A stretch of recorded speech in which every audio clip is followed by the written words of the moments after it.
जय हिंद दोस्तों, बहुत बहुत स्वागत है आपका एक्सीलेंस फैमिली में। मैं हूं रवि और नवी अर्थशास्त्र में पालमपुर की कहानी में हम अब आ चुके हैं श्रम व्यवस्था की ओर। हमने उत्पादन के कारक में अभी भूमि पढ़ा है, अब हम उत्पादन के कारक में श्रम पढ़ेंगे। श्रम क्या होता है और ये पालमपुर में इसकी स्थिति क्या है वो देखेंगे। श्रम दोस्तों, उत्पादन अगर करना है, मतलब जैसे कि कृषि उत्पादन करना है, जैसे कोई अनाज उगाना है, खेती करना है, तो उसके लिए उसमें मेहनत करना अति आवश्यक होता है और वो मेहनत ही श्रम कहलाता है। तो दोस्तों आगे बढ़ते हैं हमारी कहानी में। भूमि के पश्चात श्रम उत्पादन का दूसरा आवश्यक कारक है। देखिए, भूमि तो आवश्यक है ही सही, क्योंकि उत्पादन आप करेंगे कहां पर? जैसे फसल का उत्पादन करेंगे तो भूमि पर ही करेंगे। खेती में बहुत ज्यादा परिश्रम की आवश्यकता होती है। जैसे हम जानते ही हैं, खेती का काम बहुत कठिन होता है, उसमें मजदूरी बहुत कठिन होती है। मतलब दिन भर धूप में, बरसात में, गर्मी में, ठंड में, सब में काम करना पड़ता है आपको। छोटे किसान अपने परिवारों के साथ अपने खेतों में स्वयं काम करते हैं। इस तरह वे खेती के लिए आवश्यक श्रम की व्यवस्था स्वयं ही करते हैं। अब देखिए, छोटे किसान, जैसे गोविंद का परिवार था, इससे पहले के पार्ट में हमने देखा था, गोविंद, उसके 3 बेटे थे और पूरा परिवार था, तो उसके पास भूमि भी कम थी, अशिक्षित थी ज्यादातर, तो वो खुद ही अपने खेत में काम कर लेते थे, उनको मजदूरों की आवश्यकता नहीं होती थी। मझोले और बड़े किसान अपने खेतों में काम करने के लिए दूसरे श्रमिकों को किराए पर लगाते हैं। अब मझोले, जिनके पास 2 हेक्टेयर से ज्यादा है, किसी किसी के पास तो 10 हेक्टेयर भूमि है, तो वो अपने खेतों में काम करने के लिए छोटे किसानों या मजदूरों को बुलाते हैं काम पर। जैसा हमने देखा था कि 150 परिवार ऐसे हैं पालमपुर में जिनके पास भूमि नहीं है पर काम चाहिए, तो वो इनको काम पर लगाते थे। अब एक कार्य दिया गया है दोस्तों, खेतों में किए जाने वाले कार्यों को चित्र 1.6 में पहचानिए तथा इनको उचित क्रम में व्यवस्थित कीजिए कि खेतों में किए जाने वाले कार्य किस तरह से करते हैं, उनको पहचानिए और उचित क्रम में लिखिए। अब ये देखिए, यहाँ पर खेतों में कार्य, गेहूं की फसल कटाई, बीज बोना, कीटनाशकों का छिड़काव तथा आधुनिक एवं परंपरागत विधियों से फसलों की जुताई, ये कार्य दिए गए हैं। अब सबसे पहले कौन सा कार्य होता है उसके ऊपर चर्चा करते हैं। अब अगर हम खेत को देखें तो उसमें अगर आपको फसल बोनी है तो पहले तो खेत को समतल करना पड़ेगा, उसके लिए खेत की जुताई करनी पड़ेगी, मतलब कि हकाई करनी पड़ेगी, खेत को हाँकना पड़ेगा।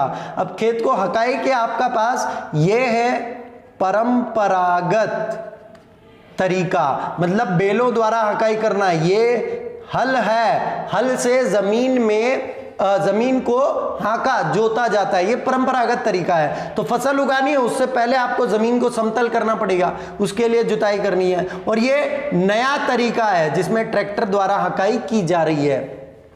तो पिछली फसल के अवशेष को खत्म करने के लिए हकाई जुताई करनी पड़ेगी आपको। तो पहला क्रम ये, एक्चुअल में जुताई फसल बोने से पहले भी की जाएगी और फसल बोने के बाद भी, मतलब फसल काटने के बाद भी की जाएगी। खेत को तो आपको बराबर करना पड़ेगा। उसके बाद आप बीज फसल में डालें, बीज फसल के लिए डालेंगे, फसल को बोने के लिए। ये जैसे गेहूं की खेती करने के लिए ये भाई साहब बीज फेंक रहे हैं खेतों में, तो ये बीज उगाया जाएगा। उसके बाद बीज जब उग जाएगा, ये उग गया है बीज यहां पर, तो ये क्या कर रहा है? कीटनाशक का छिड़काव कर रहा है। कीटनाशक का छिड़काव, ये इनके पीछे टंकी लगी हुई है और ये छिड़काव। कीटनाशक क्या होते हैं? ये जो पौधा होता है हमारा, इसके ऊपर छोटे मोटे कीड़े बैठ जाते हैं जो इसकी पत्तियों को खाते हैं और इसको नुकसान पहुंचाते हैं। तो ये कीड़े, जैसे हमने देखा इल्ली है ना, जिसको सुंडी बोला जाता है, इसमें से ये पत्तियों को खाता है, तो दवाई छिड़की जाती है जिससे ये कीड़े मर जाते हैं। उसके बाद फसल कंप्लीट हो जाती है, फिर उस फसल की कटाई की जाती है। जैसे यहाँ पर फसल को काटा जा रहा है, लोगों के द्वारा कटाई की जा रही है। फसल काटने के बाद उसकी गहाई की जाती है। मतलब पहले क्या होता था कि फसल काटी गई, उसके बाद उसको इकट्ठा करके खलिहान में लाया जाता था। खलिहान में लाने के बाद उस फसल को बिछा दिया जाता था, जैसे यहाँ आप देख पा ये बिछा दिया गया है फसल को, और उसके ऊपर बैलों को घुमाया जाता था, जिससे फसल जिस फली में होती है, जैसे मूंगफली की फली होती है, सोयाबीन की भी फली होती है, उड़द की भी फली होती है, तो उस फली में से वो बीज नीचे गिर जाता था और ऊपर से टोह के उस डंठल को अलग फेंक के फसल को निकाल लिया जाता था। फिर उसको हवा में उफन के फसल तैयार हो जाती थी।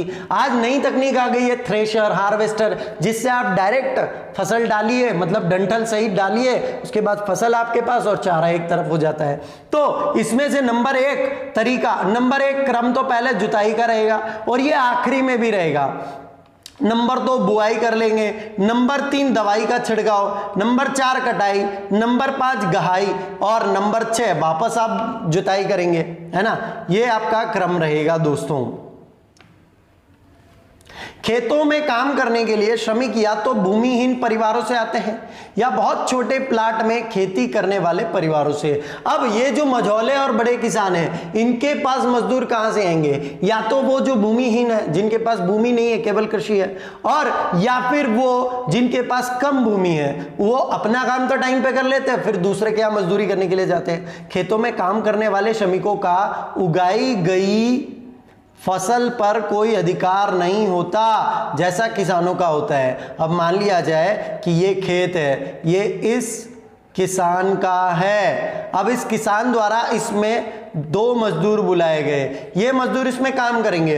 हो सकता है इनको 100 रुपए प्रतिदिन मजदूरी दी जाए, तो दोनों का मिला के 200 रुपए। अब इसमें से अगर 5000 की फसल होती है तो इस 5000 पर इनका हक नहीं रहेगा, किसान का अधिकार होगा, यही बात कही जा रही है। बल्कि उन्हें उन किसानों द्वारा मजदूरी मिलती है जिनके लिए वे काम करते हैं। जैसा हमने पढ़ा, मजदूरी नकद या वस्तु जैसे अनाज के रूप में हो सकती है। मजदूरी या तो नकद मिलेगी मजदूर को, है ना, जैसे 200 रुपए दे दिए, 100 रुपए दे दिए, जैसे भी दर तय होगी, या फिर अनाज के रूप में कि भाई आपने हमारे खेत में काम किया है, कि ये खेत में आपने काम किया है, यहां पर आप 10 बोरी गेहूं होता है, तो इसमें से आप 1 बोरी ले लीजिएगा और सारी मजदूरी कर दीजिए, 2 बोरी ले लीजिएगा, सारी मजदूरी कर दीजिए, कि काम आपका, फसल मेरी, उसमें से आपको पैसे की बजाय ये मैं आपको फसल दे दूंगा। तो या तो नकद के बदले में होता है या फिर अनाज के बदले में आप मजदूरी लेते हैं। कभी कभी श्रमिकों को भोजन भी मिलता है, मतलब कि आप तो काम करने आइए, आपके घर से खाना मत लाइएगा, खाना भी हम ही देंगे आपको, तो उसको मजदूरी नकद प्लस भोजन भी मिलता है। मजदूरी एक क्षेत्र से दूसरे क्षेत्र, एक फसल से दूसरी फसल और एक खेत में एक से दूसरे कृषि कार्य के लिए अलग अलग होती है।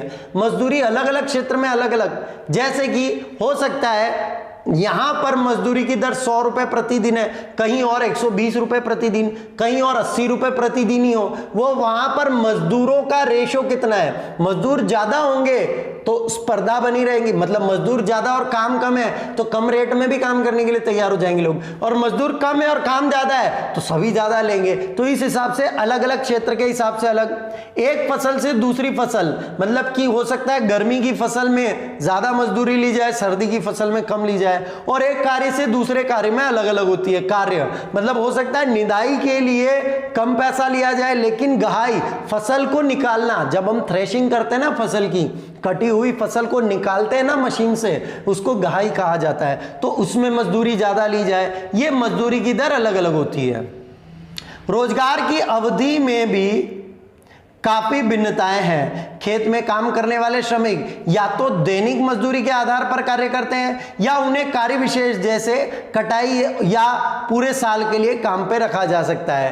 अब रोजगार में अवधि में या तो मजदूर को 1 दिन के लिए, या फिर कि भैया ये फसल कटवा दे, इसमें 5 दिन लगे 6 दिन लगे, इसके लिए मतलब एक टाइम दे दिया जाता है कि अगर ये फसल 5 दिन में कटेगी और 5 दिन को आपको मजदूरी पे आना ही है, तो इसका आप एक तरह से ठेका कर लीजिए। या फिर 1 साल के लिए उसको रख लिया जाए कि साल के आपको 80,000 रुपए दिए जाएंगे, आप हमारे यहां पर ही काम करेंगे, है ना, साल में 10 महीने काम करें या 12 महीने, जो भी उनमें डील होती है। तो इस तरह से या तो दैनिक तौर पे रखा जाता है, हो सकता है महीने के हिसाब से कि 1 महीने के लिए आप मेरे यहां पर ही मजदूरी करेंगे, या इस फसल के लिए आप मेरे यहां पर मजदूरी, या साल के लिए मजदूरी पर रखा जाता है।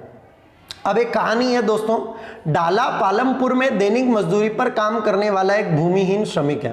डाला 150 परिवार जो है जिनके पास भूमि नहीं है, उनमें से एक कृषक श्रमिक है।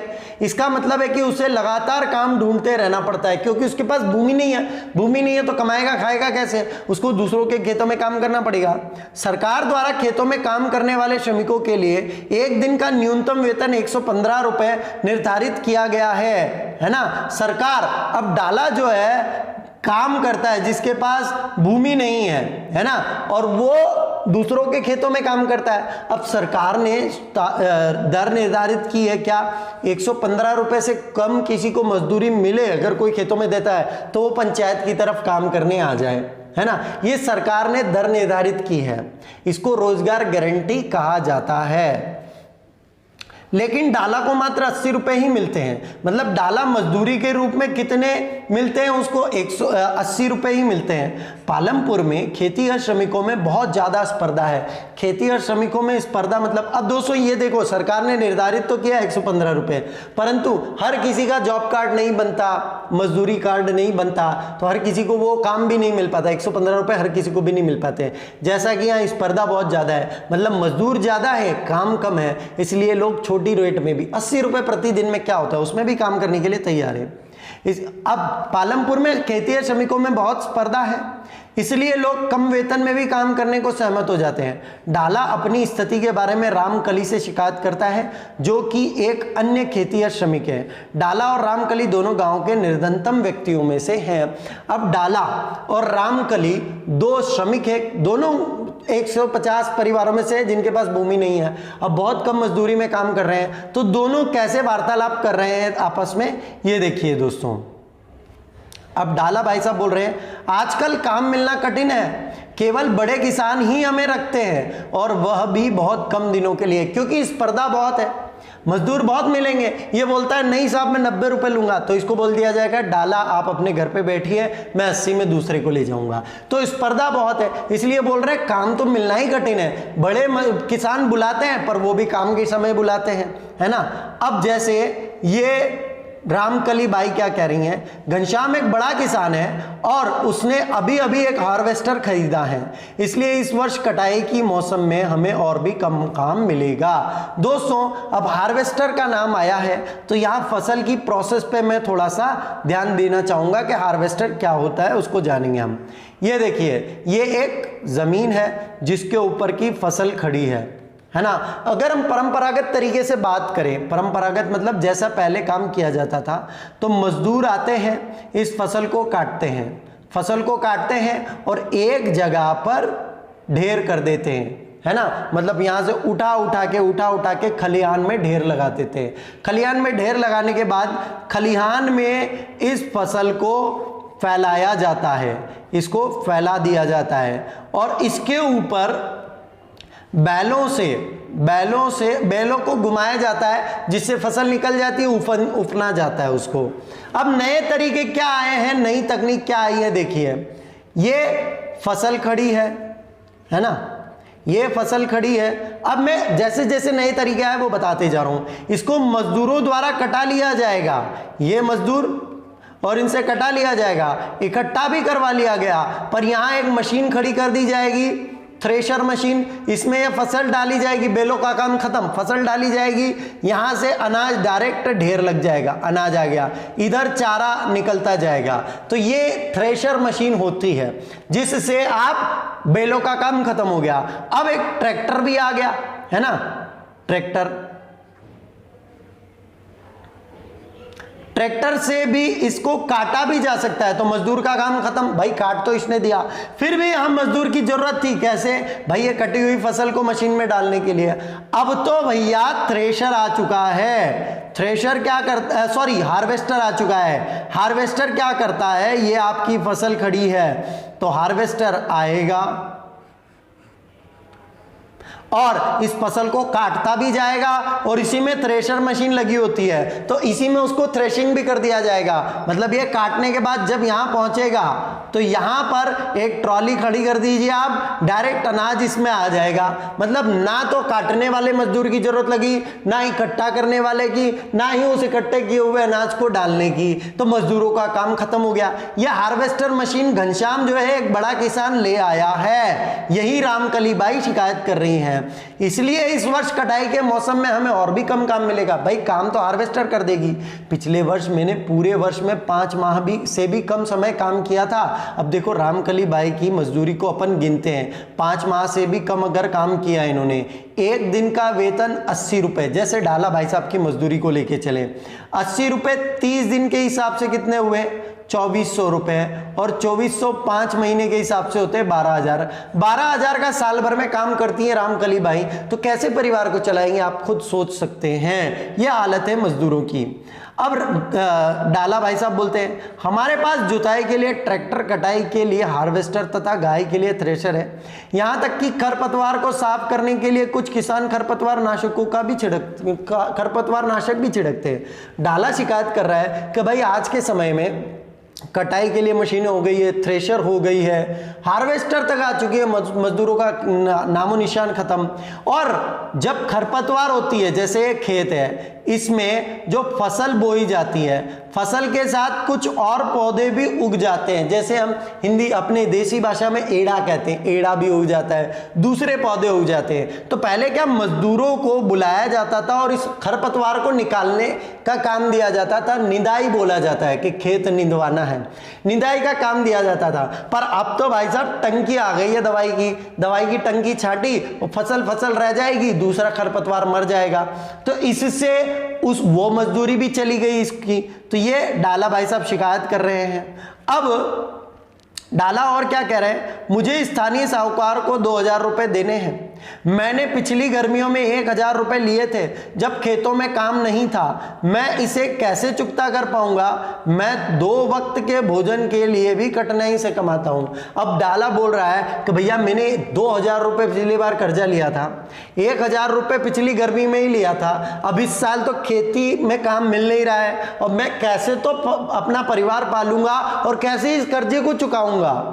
और रामकली बाई कह रही है इस वर्ष मुझे रायगंज में ईंट भट्टे पर काम की तलाश करनी पड़ी। अब भाई खेती में काम नहीं है तो ईंट भट्टे पर काम के लिए चली गई हैं। मेरी स्थिति भी ज़्यादा अच्छी नहीं है, पिछले कर्ज के कारण साहूकार मुझे ऋण देने से भी मना कर रहा है। अब पिछला भी कर्ज है और मान लो उस पर और ज़्यादा कर्जा आ गया, भाई एक तो पिछला कर्ज, उस पर ब्याज बना और इस साल मजदूरी मिली नहीं, तो पिछला कर्जा बाकी है, उसका ब्याज बाकी है, नया ऋण कौन देगा? इसलिए साहूकार ने इनको मना कर दिया। तो दोस्तों मजदूरी के ये हालात हैं हमारे भारत में, हमारे गांव में, ये आप देख पा रहे हैं।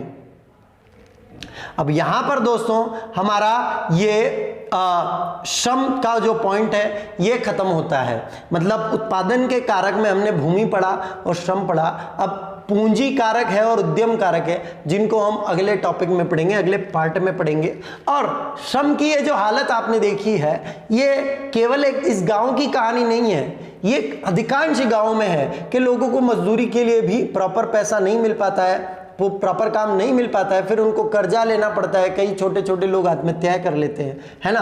तो ये बिल्कुल अपने ग्रामीण परिवेश से जुड़ी हुई कहानी है, इसको बहुत ही ध्यान से देखिए। जो ग्रामीण परिवेश से जुड़े हैं, मैं खुद ग्रामीण परिवेश से जुड़ा हूं, तो आप भी यदि नहीं जुड़े हैं तो ये हालत देखिए भारत की, ये भी एक स्थिति है। तो ये वीडियो आपको अच्छा लगा हो दोस्तों तो प्लीज़ इस वीडियो को लाइक कीजिए, शेयर कीजिए और सब्सक्राइब कीजिए हमारे चैनल को। बहुत बहुत धन्यवाद।